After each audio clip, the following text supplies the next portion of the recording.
Good evening, loonies and ghouls, and welcome to a frighteningly special edition of Hot Coffee and a Siggy. On this very dark night, close to Halloween, we are burying our usual format to bolt together fiendishly clever edition, where we feature a scare-proof list of songs that are Halloween-themed, give or take, but also serve as a Siggy of the artist that performed it. We believe this episode is doomed to be alive with fun and suspense. So draw a cup of your favorite brew from your cauldron and settle in. Ah ha ha ha ha ha ha ha ha ha ha ha ha.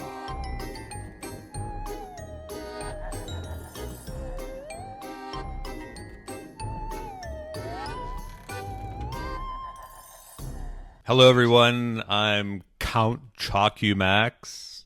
Oh, and I'm Frank and Jamin. Yes, we are here. This is a very special edition of Hot Chocolate. Hot Chocolate? I'll edit that out. Or maybe I won't. Hot Coffee and a Siggy. We have been drinking coffee, but nothing stronger than that. Are you sure? It's an unorthodox time for us to be recording. We're not usually recording Saturday morning, but we are doing that now. We are 2 weeks out, a little bit less than that, from Halloween. So we thought it'd be fun to put a Halloween episode together. Anyone who's gone to our webpage, and that webpage is, Jamin? It is. Oh, you're asking for the webpage? I don't know. Or do you want the email address? At the www. hotcoffeeandasiggy.com. Yes, I boldly went out and secured the domain before millions of others tried to procure it out from under us. So now if you went to www.hotcoffeeandasiggy.com, it should take you to our webpage. No longer having to remember the long, convoluted Google sites. Although if you search on Google, you would find it as well. I couldn't Hot Coffee remember. and the Siggy. Jeez. It will have a link to our all of our podcasts and some other surprises like our playlists and maybe some words of lack of wisdom. So anyway, with the Halloween playlist, we're like, well, we should do a Halloween episode. What do we do? And it occurred to us, well, we could throw together some songs on a playlist that would be songs you might hear at a Halloween party that are popular songs, or mix in some of your novelty songs as well. But for the most part, mainstream artists made songs that had, I don't know, a spooky theme or a sinister theme or an ominous theme or just a goofy kind of theme that played on something that would be Halloween-y. So it turned out there are a lot of those. Yeah, there's a lot. I mean, you just throw the word devil in any song, and I wanted to get away from. I could have made the whole. That as a. We could have made a whole Megadeth thing, or Black Sabbath, or Ozzy, or what have you. Thank Although God. Ozzy was not like that. Thank God we're not doing that. Was always quick to point out he didn't mean to bite that. Head off the pigeon, or was it a bat or a pigeon? It was a pigeon. It was a pigeon. Okay. People thought it was a bat. I was gonna say bats. That'd be tough. That would be corral a bat. They're very chewy, but they taste like chicken. Everything does. But we realized not only could we do like an episode of all kinds of Halloween songs, and that was the Hey Boo playlist that I'll make a link to on our webpage. That's dozens and dozens of songs. But within that, we found there were a lot of songs that were not only Halloween party material, but they were also the signature songs of those artists. And we're like, wow, what a perfect way to tie in our preposterous concept of a podcast with the holiday. So that's where we are right now. And we made a playlist that I'll also link out on our webpage. And it's called Weeny-s, Halloween Siggies. Very clever. It's a little PG-13. But we have, there's more than you might think out there. The list is up to 37 songs, and probably some I'm missing, or some other people might think is a perfect song for this. So give us an email, and we'd be glad to add it. what we're going to do is kind of pick out some of these songs, maybe talk about why we think they're the signature song of that group, which is typically what we do in this podcast. Typically. And then, pick out some of the songs that are on the fringe or a little wild, a little weird, and maybe talk a little bit about those artists and why we thought they were interesting to highlight here. Want to pick one? Yeah, do I want to pick one? Yes, I always do the picking.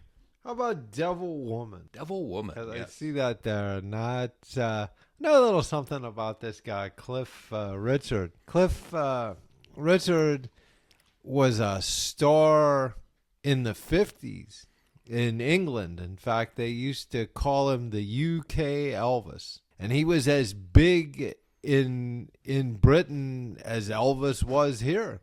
And his backing group, the Shadows, Cliff Richard and the Shadows, they had many hits in England, and they could never crack the market over here. They never came here. In fact, that was one of the reasons that the Beatles didn't want to come to America until they had a #1 song in America, because they'd seen artists like Cliff Richard, who were huge successes in England and other parts of Europe, just fall on their face here in America. So it's sort of ironic that in the 70s, Cliff Richard hit it. For a lot of people, this would be considered his signature song, because they may not even be aware of all the other songs that he did while he was in England. I think he's a Sir also now, Sir Cliff Richard, like Paul McCartney. I think he was knighted by the Queen. So I think it's funny that it took him like maybe 20 years to get a hit in this country. Yeah, he really, as you said, he was between Elvis and the Beatles. He was the biggest thing in the UK. Movies, records, TV, nightclubs, whatever they were doing. I mean, he was as big as they came over there, and just couldn't make it here. Whether his agent or not, they wanted to follow the example of Elvis. They followed his career, and they kind of mirrored it with him. He, like you said, they put him into movies and on TV, and really, rock and roll was at its infancy everywhere, but especially there. He probably was a pioneer. I saw one of those. You ever see a Cliff Richard movie? No, I never did. Summer Holiday. It's it actually was like watching an Elvis. It's like watching I don't know, Fun in Acapulco or whatever, that kind of stuff. Elvis, every time is good time for a song. You're walking down the street. We're in a supermarket. Let's break out the guitar. Yeah, so he was big, but just nothing really rang here until Devil Woman. Although I want to say there was one other big one he had here in this country. We Don't Talk Anymore was probably his biggest there you go. single after that. He didn't hit in the U.S., like you said, till well past his prime, basically, you'd say. I don't think he was making much after the Beatles. I guess he and the Shadows continued on. Yeah, they off and on would get together for reunions. I think they did something for their 60th anniversary. They had a concert tour. I don't know if it came to this country or not.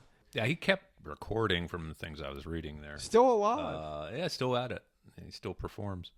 It's funny how you think guys have totally drifted away and they aren't in the business anymore, and somehow they still stay on the fringe. They still get a recording contract. Devil Woman kind of brought him back in England, but also established him here. It was his first people are like, who's Cliff Richard? Wow. And I remember hearing that song. We were mid-70s, that would play on KST, pop radio, Y103, any of those. Yeah, no, nothing. A kid who knew anything about anything, but you never knew this guy had a huge history in rock and roll, but he sounded like a one-hit wonder here.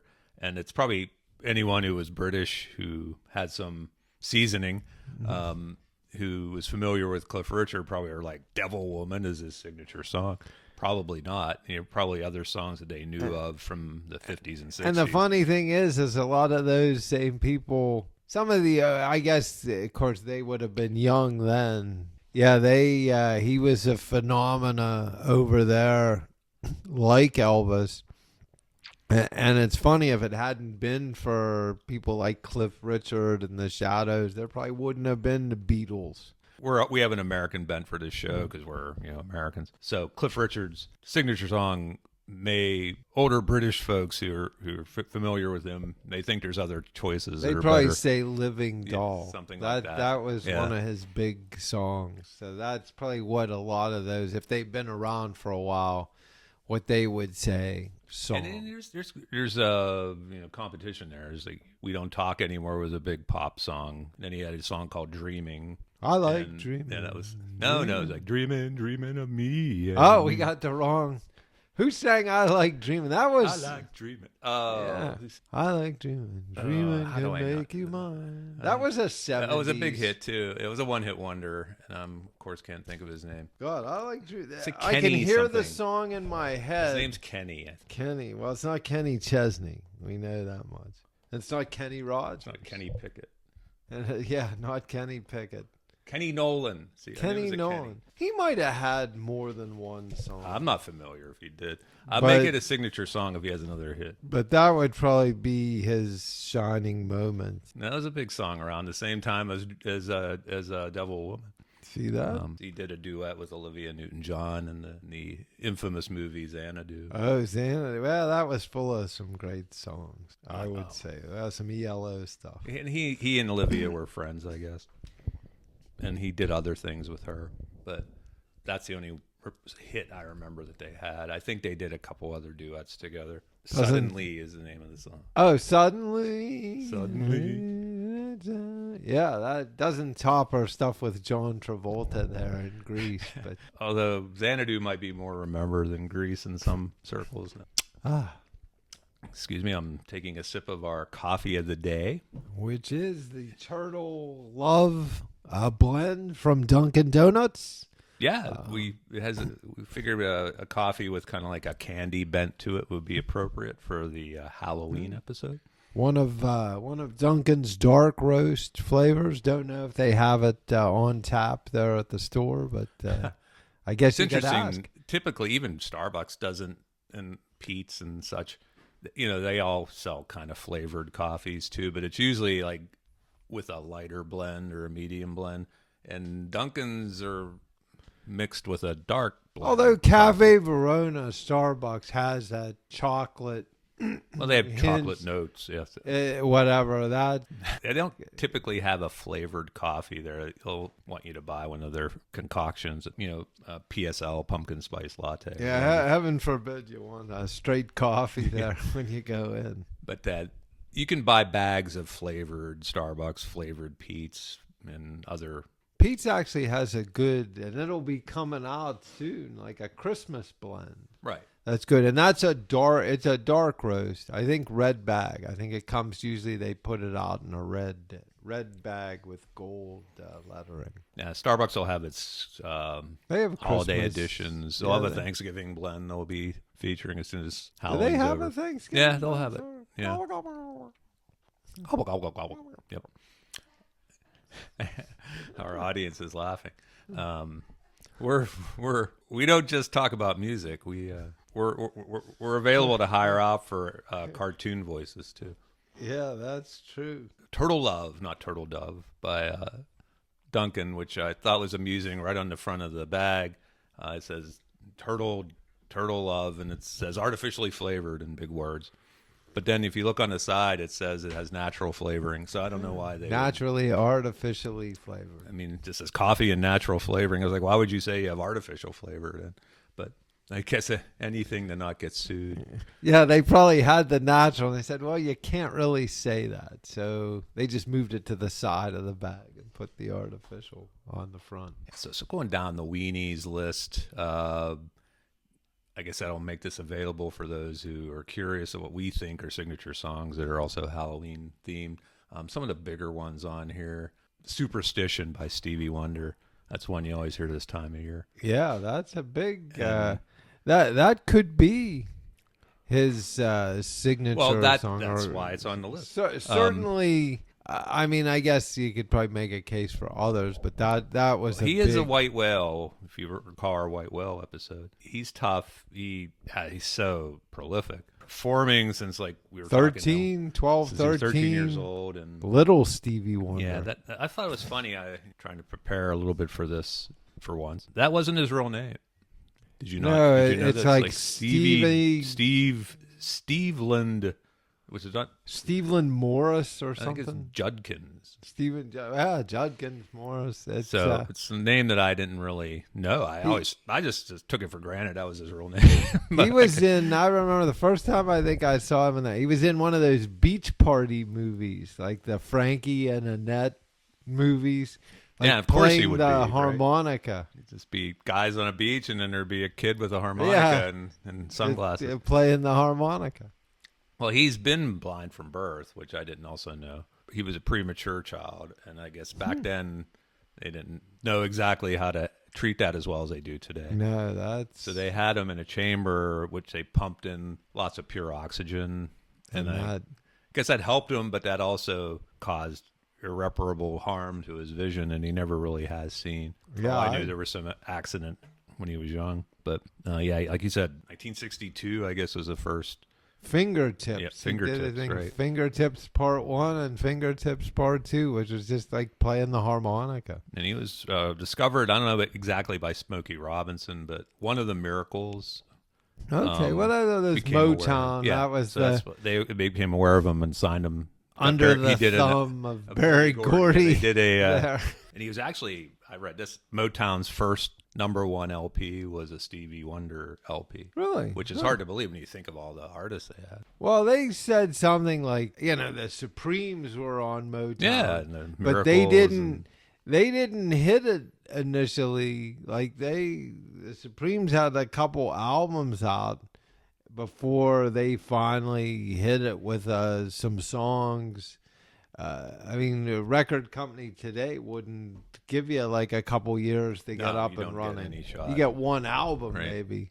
And they don't even albums. If you want are to such call a- it an album. You drop a song and see if it picks up steam on social media, if it gets streamed, and if it does, you might get to make an EP, and then if really all the money in music today is made on touring. It's not made from recording anymore, I guess. So that's kinda Yeah, I crazy. guess the business is a lot different. And he also did, like I said, he did more stuff with the Miracles. He co-wrote "Tears of a Clown," which I didn't know, See? which is their signature song. Smokey tell you that? He could have. Smokey was, Yeah, he was on our in- street. He was in my driveway.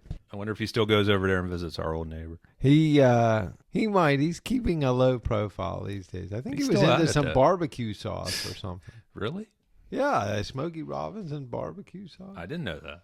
I'll have to look for that. Superstition was, he did a lot of poppy stuff in the 60s, and then he wanted to be more socially aware, and Barry Gordy didn't like that too much, so they clashed on that. And Stevie got his way. He just basically stopped recording for a number of years in the early 70s and kind of laid low until basically they said, okay, we need you to get out there and make stuff, so go ahead and do what you want. He began to put more edgy material out there. And this was in that period of like 73, 74, 75. And this wasn't on the album Songs in the Key of Life, but that was like his 3-album set that he put out in like 75 or Probably 76. some big songs on And there. Sir Duke too. was on there. Sir Duke. Yeah, I like that song. And I remember that was a huge song when we were kids. But Superstition was the first I became aware of Stevie Wonder. It has that. The thing that gets me all the time is the beginning. That's sort of like a guitar and a synthesizer combo, which is pretty cool. He was very revolutionary in his use of synths. Yeah, because synthesizers. that's almost because he played the piano. So I Right. guess if you can play a piano, I guess you can get into the synthesizer. So he's a white whale. There's so many songs you could pick of his that are, Sir Duke's one of them, and Isn't She Lovely is a huge song. You hear that at Isn't weddings. she It's really about his daughter, though, that song.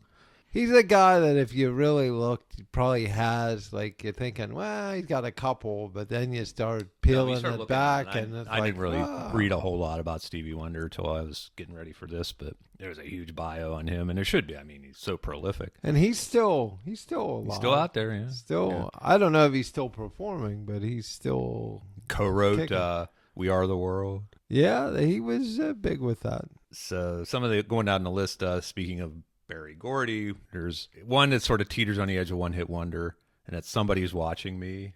Oh. And it's by Rockwell. And Rockwell turns out his name's Kennedy Gordy.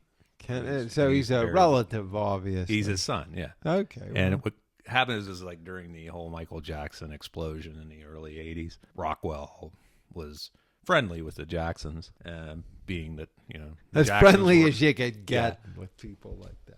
So he wanted to get into the music business, but he had this thing where he didn't want to be known as Berry Gordy's son. And he didn't want it to be accused of nepotism, but of course it was nepotism. Yeah. So I'm not aware of where he got that name, Rockwell, but he had this thing where he didn't want to be known for his famous dad and being on Motown you gotta talk to such. people like Natalie Cole about that. That's like, I don't want anything to do with my dad. And then all of a sudden, my career's in the toilet. Well, let me record some duets with my dead father. Let's put those out, because that was immensely popular, and it kind of kicked off. But I thought it was very creepy. But it's like, who's that? Roseanne Cash is another one. Well, she was very popular. I mean, she was very successful in the '80s as a country artist on her own right.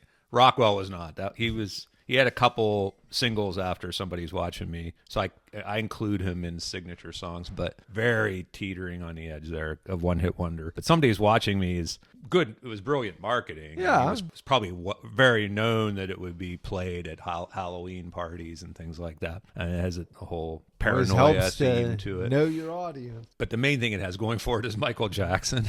Michael Jackson is singing on it, and it's very obvious that he is singing on it. Yeah, his voice you can't really disguise. And it's funny how the guy didn't want, nepotism, and he didn't want to be on the coattails of anybody else. But the first thing he did when he put out a record was put Michael Jackson on it. Did Michael Jackson write the song? No, I don't believe so.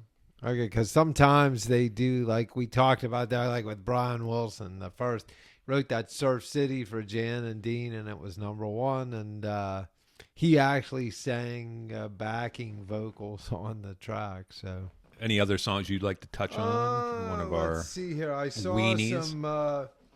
This one I listened to, and I was unaware of the artist. I just make a comment. This Boney M. Boney-M, yes. This Rasputin or whatever.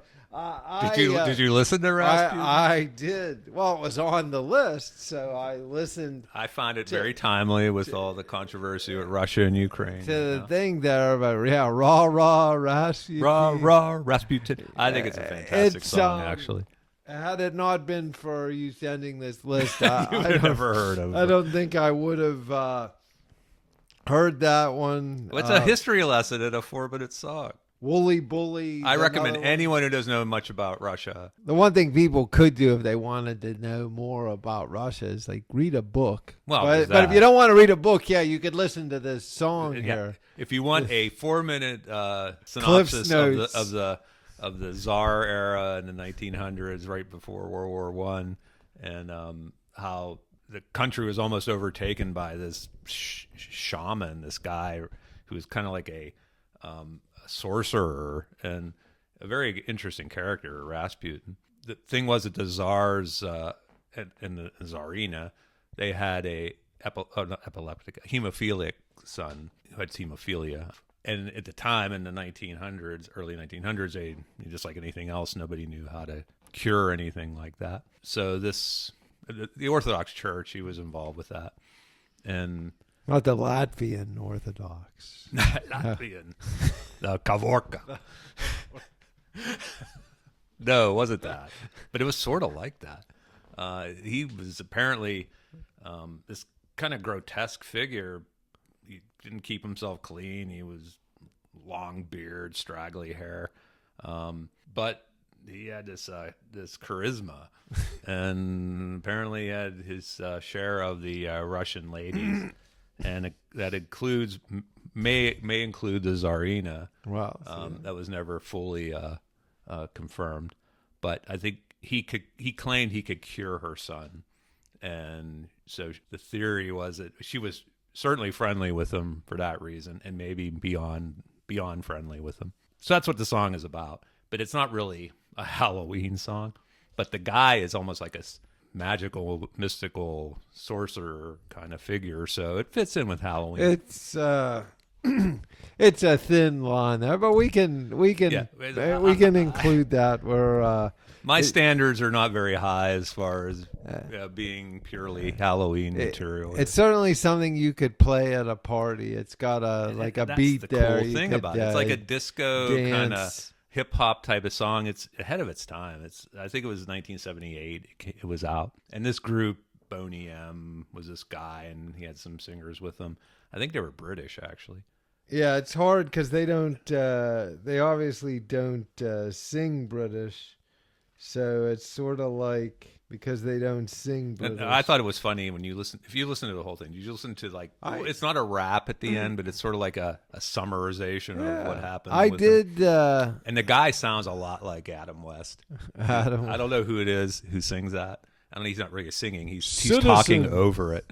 Citizens. The Russians had to decide what to do with this alarming person, and it's like it was just so over the top. I'm like, did they get Adam West to do this? Because maybe. Well, like at that time, he may have needed. He might have needed to work, so it could have been. If you have not heard Rasputin, folks, go out and check it out on Spotify or anywhere else. YouTube. It's by Boney-M, Boney, and then capital M. And they have a couple other hits and mostly disco songs, one called Sunny. And it's very cool. But this song, I came across it a few years back. I didn't hear it when we were kids or anything. It got some airplay, I guess, in the U.S., but it was more a British thing. Yeah, well, the British have different tastes. So sometimes, in fact, speaking of British, I was just looking through this list, Love Potion number 9. Yes. The Searchers. I don't know. I guess that's a song most people would associate with the Searchers. I actually think it's an old Coasters song. It is a cover from the 50s, and aren't they from Liverpool? I guess the Searchers. I believe they may have played at the Cavern Club. They were sort of a part of that wave, I think, of British invasion bands. I actually would say the Searchers' signature song would be "Needles and Pins." I know that's a song I've heard too. But I believe that's the song. It was written or co-written by Sonny Bono. No kidding. Of all people, who was he was quite the mogul then. Sort of. No, he was like, I think he was a Phil Spector flunky. Yeah. But it was hanging around. In the recording studio, he might have done a little record producing or that kind of thing, sort of learning the business. But yeah, the Searchers. I can just picture him then. The Searchers had Needles and Pins. When you walk in the room, they had maybe 2 or 3 others that were probably. I mean, they were never as big as the Beatles. Yeah, that. But I think a lot of people say Love Potion number 9. That's probably the one people might, if they weren't aware of. If you mention some songs of the Searchers to them, that's the one. That would be one that would stand out because it has that connotation of the potion, the love potion. And it was I see another one on here, Maniac. I always think of that scene in Tommy Boy, the movie where he's out at the gas pump or they're hosing him off, and he's Rob Lowe, Mark Rob Lowe's low point. Probably. So I always think of that when I think of that song Maniac. Yeah, that's a forgotten movie, Tommy Boy. And that definitely, Michael Sembello, definitely a one-hit. I get to. He's on the fringe as well, but he's one of those guys. He played with a lot of different artists from the 80s, and he had a couple albums, and he put singles out that didn't hit as well as Maniac. Maniac had the advantage of being in Flashdance, filmed in Pittsburgh. What's it, Jennifer Beals? Yeah, Jennifer Beal. And some guy Diane liked from soap operas. I can't think of his name. Yeah, where is he now? I don't know. He might be back on the soap operas. They tend to float back. Well, they say Jack there's- Wagner, the guy Jack Wagner from the 80s. He's back I've on heard a of soap him. opera now. Well, they always said that was like good money Yeah, and yeah. like easy money doing those soap operas, unless they kill off your character Yeah, or right. whatever. But they can always bring him back if they kill him off. Well, that's true. Yeah, my twin brother. That's right, my evil twin. That kind of thing there. That's There's nothing better than a bad soap opera, in my opinion. nice work if I you cut can my get teeth it. growing up with my mom watched them, and my The Edge couple of my good Night. buddies, yeah.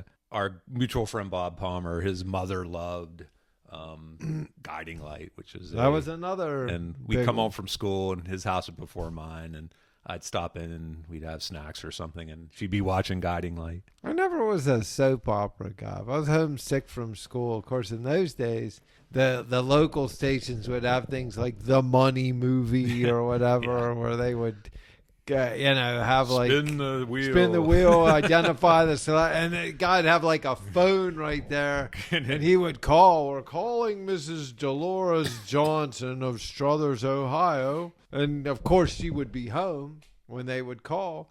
Well, here's your chance to get a $10 gift certificate to the Italian Villa. So, more riding a British wave, and I picked the Zombies mainly because of the name, the Zombies. It's not so much for the song, but Although the song is kind of yeah. Although the one that I think I listened to that you had on, it seemed like a little different version maybe than the one, or maybe it was on that other playlist, the other Halloween. Oh, is it the live version of that? Yeah, and I it was picked like- it by mistake. and I fixed it. It now. was okay, but I was like, Yeah, I was well, like, wow, this that's- isn't. that's I a remember little, at first it came up when I was listening to this, and I'm like, that's not it. like a little. It was them. You could tell the voice was. It's kind of the like a same. lounge lizard kind of version of "It's the time of the season." But Hey, they're trying to capitalize. At that point, let's go out there with our hit and see what we can.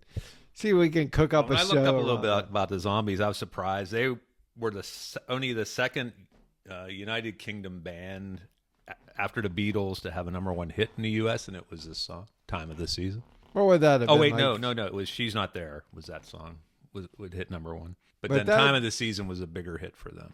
It would have been what, like 65? Yeah, 60 late 64, I think it was. Okay. 'Cause And there were a bunch of the like British invasion bands, like the Jerry and the Pacemakers, Peter and Gordon. Although actually, I don't think the Zombies were from No. Liverpool, but they rode in on that wave. well, a too. lot of those bands, like the Rolling Stones, weren't from Liverpool. I think some of the bands, like Jerry and the Pacemakers, might have been. The Hollies were another big. I think they were from Manchester. Yeah, it's like So- it wasn't such a big country, so it was like, well, you might have like where we are, a group from Pittsburgh, and maybe another one was from Johnstown, and one was Yeah, from well, Beaver Falls. It's like not that far away, but when you think about another country, we think about this country and how spread out things are. But they, yeah, a band from New York and a band from California Right. aren't necessarily going to have a connection. you know, the funny thing about the Zombies, I guess, like all these groups, they break up a lot and then they reorg back in the, when they need money again. Of course. This was their biggest hit, the Time of the Season, but that didn't become a hit until like right after they broke up. So like, it was like a couple years after She's Not There, and it's so funny. It's like we were talking the other day about Hound Dog becoming a hit, Yeah. sort of by accident. For Elvis. it wasn't the artist that they thought it would be. No, Big Mama Thornton. But in this case, it was like apparently, we've had it. We've Well, the record We've company maxed out probably on our tells popularity. them Yeah, it's it's like you gotta have it. If you don't have a hit, you're done. Your contract's Right. over. So you throw something down and hope it's going to make it, and then you break up, and then all of a sudden, like, oh, we're big again, we're big again. And I think they reconvened, and then they had internal tensions, just like all these groups, as many do. And that reminds me of the Animals, which is also on here. One of my favorite songs, Halloween or otherwise, is "House of the Rising Sun." I've always loved that song.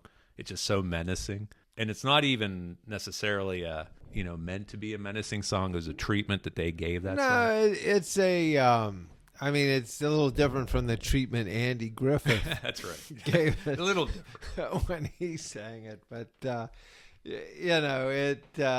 it has that sort of like the back with the organ and everything. It gives it that. And that's a British folk song, I guess. It's quality. They didn't write that song. It's like hundreds and hundreds of years like old. Like an old like blues or whatever. I think the Animals consider themselves kind of like a blues artist, right? Band, and they couldn't even capitalize on. I mean, they didn't make money on. Like, no one could claim they wrote that song because it was in the public domain. Kind of like if you recorded Star Spangled Banner or something. Right. But I guess they had fights within the group over who could make money off of it then, because there was really no composer of it. And it turned out the guy in the band who put the arrangement together for how to make it sound like this. He put his name on it, and he was getting the royalties for it, and the rest of the band was like, hey, wait a minute. But that, I think it's a perfect mood song for Halloween, even though it really has nothing to do with any kind of haunting or anything. It's like, and when you listen to the lyrics, they just like... Yeah, I don't even think that guy like Eric Burden really had a great voice, but it fit the it was like a different song. I think most other songs at that time, everyone was trying to jump on the Beatles bandwagon, and they did. I think I've seen a clip with Eric Burden and the Animals, like on Ed Sullivan. Yeah. Ed. All of a sudden, Ed was like a hip guy. There's the Animal in touch with all these bands and everything, and having them on his show, whereas probably 10 years before that, he wouldn't have. He didn't even want to have Elvis on the show, but he couldn't ignore him because he was just so big. And there's some of the novelty songs I put on here that have to make Halloween lists. If you're not cutting it if you don't have Monster Mash on your list, and the Flying Purple People Eater, and Wooly Bully. Yeah, Wooly Bully, Sam the Sham, and the Pharaohs. What was their other big song? Hey, Wooly Bully was one, but they had another one. Also, that would be Little Red Riding Hood. Little Red Riding Hood. And as you know, that song was featured prominently in maybe the true low point of the career of who? Bruce Willis. And that's Striking Distance. See, I don't. Was that in Striking? Oh, that was like a big part of Striking Distance. If you watch Striking Distance, the guy who was playing a while. It was like that cop who flew off the deep end and he was committing all the murders. Hopefully, that's not a spoiler alert. I wanted to say I thought you were going to say Bruce Willis's low point was Moonlighting. Well, no, that was his high point. With Sybil Shepherd. Die Hard, I guess, would be his high point. That was kind of a good show, Moonlighting. And he was in that movie where they saw dead people, whatever it is. And that was a good movie, I got to say. That movie would be The Sixth Sense, directed by M. Night Shyamalan. And that could be a Halloween movie. But Little Red Riding Hood was like when in a culminating scene where Bruce like takes the motorboat to the houseboat where this guy was holed up, and it's been a while. He had to go in and catch him, and this song was playing on the record player and skipping over and over again. Little Red Riding Hood by Sam the Sham and the Pharaohs. And it's actually probably a spookier song than Wooly Bully. But it's not his signature song. Probably better. Wooly Bully is his signature song. Better for parties too. That guy was not named Sam the Sham. No, that was not his real name. It was Domingo Samudio. If I'm saying that right. He was Hispanic, and Wooly Bully was his cat. See that? It was a song about his cat.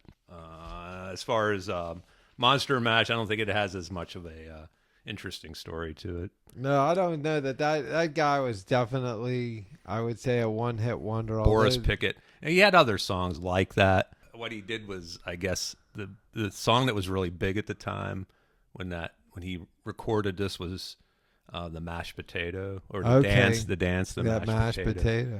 So it was around Halloween, and they wanted to capitalize on that. So they put together this song about a monster, dancing the mashed potato. Mashed potato.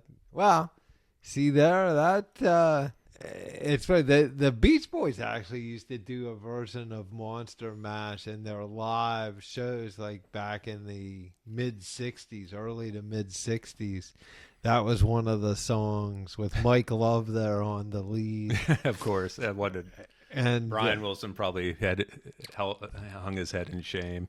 Yeah, probably. Well, but they played it. That's the kind of stuff that they did. It's sort of like, how could they do a big song, but yet they're playing Monster Mash in their concerts? That's what's great. Yeah, it's great. It's kind of... so they probably, the song probably had a little... And I didn't see, of course, Werewolves of London. Yeah, we talked about that a little bit last time. It's like, it gets hauled out this time of year. Late, great Warren Zevon. I think he was really... pretty interesting artist, and he's probably one of those guys that was more respected than he was successful as far as a commercial artist. Yeah, all his peers around him loved him, like the guys from Fleetwood Mac, musician Jackson Browne and the Eagles, Linda Ronstadt. They were all fans of his, and he played with them and wrote stuff with them. It's like all the folk guys always like Pete Seeger, but yeah. Pete Seeger was he was a communist. He was whatever. So kind of continuing on in the novelty vein, one thing I added to this list that would probably either mystify or amuse people who looked at it, including a song called The Monster Hop, and that's by Bert Convy. And the funny thing is like when I heard this song on the playlist and you hear him singing, you're like, if you heard him talk, you're like, yeah, that's Bert. The Bert Convy, the Tattletales, yes. Password Plus. You're thinking of the guy with the afro from the 70s. Who, what was the song? Game show host. With Pictionary or whatever they had with the drawing, like with Burt Win, Lose, or Draw. Yes. With the Burt Reynolds. See, and that was, I think that's what a lot of people think of Bert Convy, and they don't think of Bert Convy, the singer, Bert Convy, I had Broadway no idea Bert Convy was a singer. Star. I thought, well, he's this guy who hosted Tattletales, and I'd watch it in a game show in the 70s when I'd stay home sick from school. I think he might have been in a few movies too. I mean, the guy had a pretty well-rounded career. Like we were talking earlier, played for a Phillies farm team. Yeah, professional baseball. When I was reading about him, it was like, wow, this guy's done so much. And, make fun of it all you want or whatever. I certainly do. But just to get into show business and make a living at it, and he was on a lot of things. Yeah. So you got to admire that. But he was doing stuff way before that. It didn't even include being a game show host or being a talk show host. I think some of those guys who were game show hosts in the 70s had done other things, and people just didn't realize. Because I guess you'd have to be sort of, I don't know if the word is theatrical, but to be a game show host, you have to be somewhat of a personality. And Bert Convy was just another one of those guys that had a career beyond way before just hosting those shows. He was, I made a few notes about different artists here and there getting ready for this, and I make one or two sentences. There was so much about Bert Convy I couldn't even write it all, so I just took a picture of the bio on my phone and I was looking at it that way. You said it. He started out, he played professional baseball. Who can say that? Then he was in one of the earliest rock and roll bands called the Cheers, I guess, and they had a top 10 hit and they were on American Bandstand. He recorded demos for Lieber and Stoller, the guys who wrote so many of songs, the great Elvis, others. the Coasters. Then he went on to became a solo singer, and he recorded some solo songs, including this song, The Monster Hop, which was his biggest selling solo song. That's ironic. You'd have thought, I'm surprised he didn't get into that teen idol mold. I guess when he made this song, that horror movie guy Roger Corman Roger discovered Corman. him and put him in one of his movies. He was in a few movies, Bert Convy. And then he ended up in a lot of TV shows like Alfred Hitchcock Presents and 77 Sunset Strip and Perry Mason. Perry Mason, yeah, I think I remember the episode when he was on Perry Mason. And then, he was on like not one but two of the, I guess, biggest groundbreaking musicals of the time. Fiddler on the Roof, on Cabaret as well. He originated the roles in those because they had just gone to Broadway, and that's even before the 60s were over. So, yeah, the 70s and 80s were sort of his game show, and I think he had an untimely demise. I don't know if it was cancer or something, but yes, brain cancer. He had a tumor and I don't think he was that old. No, I don't know. It didn't say exactly how old he was, but maybe one of those guys who look younger than he was. But yeah, he still was fairly youthful. He was, like I said, just when you thought he was gone, he got together with Burt Reynolds, which was like the oddest thing in the world, I thought, at the time. Getting together. Yeah, win, lose, or draw. I remember seeing And they put that game show, and they were on the show. Like, he was the host, and Burt Reynolds was like always one of the panelists. Always one of the... And it was like surreal watching. I'm like, why is Burt Reynolds on this game show? Of course, I think Burt Reynolds' movie career was kind of winding down at that point in time. I think it's where they got that idea on SNL to put him on Jeopardy, like have him in the Jeopardy. It was like Norm Macdonald played him on Jeopardy in the SNL, and he was always like standing there chewing the gum real hard. Good. Those were good. Norm Macdonald, that's a guy I miss. He died. Yeah, he did pass, unfortunately. He was hilarious, and it's funny. It's like he was always on Late Night with David Letterman, and that reminded me we were talking about Warren Zevon, and I remember this too. I was a big fan watching that show. That when Paul Schaefer was off as the musical director, like if he didn't work that day, they got Warren Zevon to be the musical guy. Paul Schaefer had a lot of musical connections. Yes. Like he was pretty good, even though he seemed just kind of like Dave's sidekick there, kind of like a lackey on the show. The guy, that's right, Dave. He was like big music. I think he was another guy, like very well respected by his peers. Like I think he was in charge of like when they would get things together for the Rock and Roll Hall of Fame, and they would have the class. I was just going to say, whenever you watch the Rock and Roll Hall of Fame, he was sort of the wrap-up concert there where they bring everybody together. He was the director of it. Right. He's the only one who could really bring those people together. The guy that would get everybody together. Like you'd have Billy Joel and Bruce Springsteen and Al Green and all these disparate artists who never performed together. And he would be behind the piano waving his arms. So he's probably like you say, like a Warren Zevon, a guy who was well respected by his peers. And it was Warren Zevon that's like, he did all kinds of... And then he's known best for that. I mean, I wonder, it didn't bother him, I guess, that he was, but, Yeah, why was it like another, tortured by his fame or right. whatever, low point of his career or whatever, the That's low what and the signature high. song. We say one of the funny things about signature songs is that a lot of the artists can't stand their signature songs. They think they're way above that novelty song they knocked off in 5 minutes, and that's what they're best known for. Like the Bangles and Walk Like an Egyptian, they just threw that off and they put it on their album because they owed their record company an album, I think. And is that their signature song? That's their signature song, Walk Like an Egyptian. Did Smokey tell you that too? Smokey we was walking my neighbor's dog, and I was going to wrap it up with the one white whale I put on here that it's still a question mark of signature songs that we didn't get to in one of the other episodes, and that's a Maneater, which I have as Hall Oates. I have that as Hall Oates' signature song. What do you say to that? Now hold on. Right. And I had a feeling you would say that. And see, well, of course, with that prompting, how could I not say that? To me, a signature song from Hall & Oates would be not Maneater. And I even had a hard time with them. They're one of those ones where don't know, anyone who's real prolific like that and they've changed their style. Kiss over on the my years, list. It's like Hall Notes could be Sarah Smile. That was her first big hit. Rich Girl, She's Gone. Rich Girl, and even lately, You've Make Lost My That Dreams. Love and Feeling. Yeah. Yep, that was a big song. It sort of came back for even them. though that was a Righteous Brothers Yes. cover. Yeah, that's the one you just said. You Make My Dreams. I'm leaning toward that because Hall Notes made a resurgence in recent years.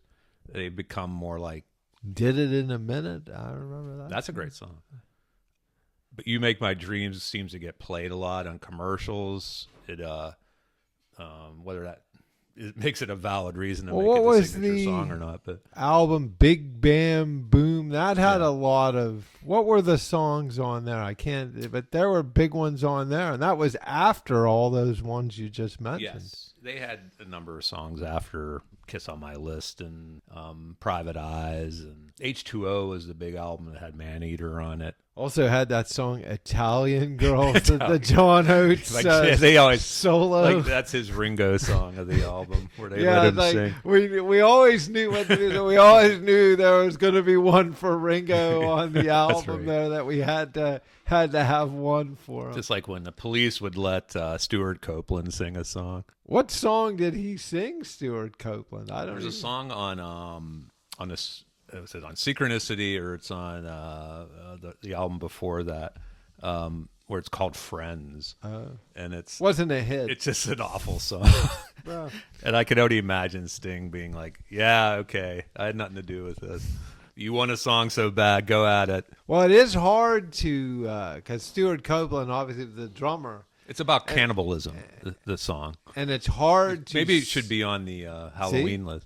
It's hard to sing and drum. That's right. At the same time, I was looking at something once on YouTube, some snippet of something, and guy said, "Well, we were looking for a drummer for the band, and so this guy comes in, and I said, okay, you're gonna sing and you're gonna play," and he gave him, what was the song? Act Naturally, the Ringo solo from the I don't know if that's the Help album, and the guy couldn't do it, and you're gonna put me in the movie, and which is an old Buck Owens, is a Buck Owens song, and the guy couldn't do it because people look at Ringo and have seen, well, how hard could that be? But it actually was tougher.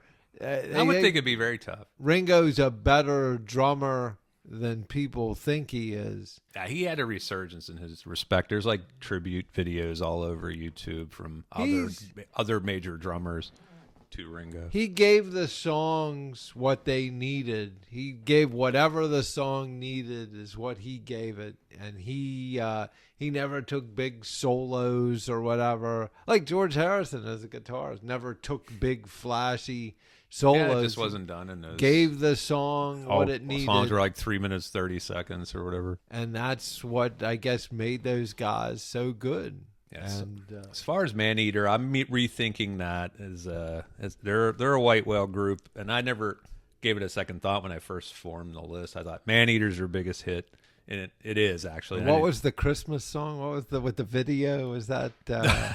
Jingle Bell Rock. Jingle Bell Rock is my personal favorite Hall Oates song, and that's solely because of the video for that song, where they're like kind of like, whoa, yeah, people come in. It's a hilarious video, and especially with Oates. He's wearing like a green sweater. Yeah,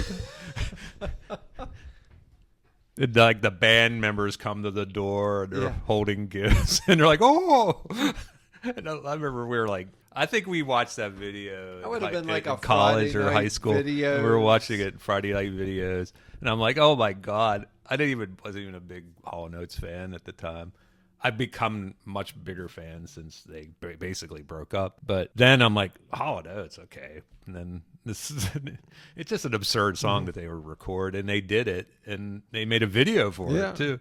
And I'm the like, video wow. is probably part good for the holiday season. When we get into the holiday, see, maybe that's something we can have on the holiday. That's right. That's right. Something to look forward to, episode. Folks. If you ever get to the end of this, if we ever get to the end of this, we might episode. be running into the holidays. I'm thinking "You Make My Dreams" might have to become Hall & Oates' signature song because it's you hear it so much now in movies and you hear it in commercials. Not so much Maneater anymore, but I think Maneater has a good vibe for Halloween. I mean, it's not about cannibalism, but it has that connotation, and it has that bass line at the beginning. And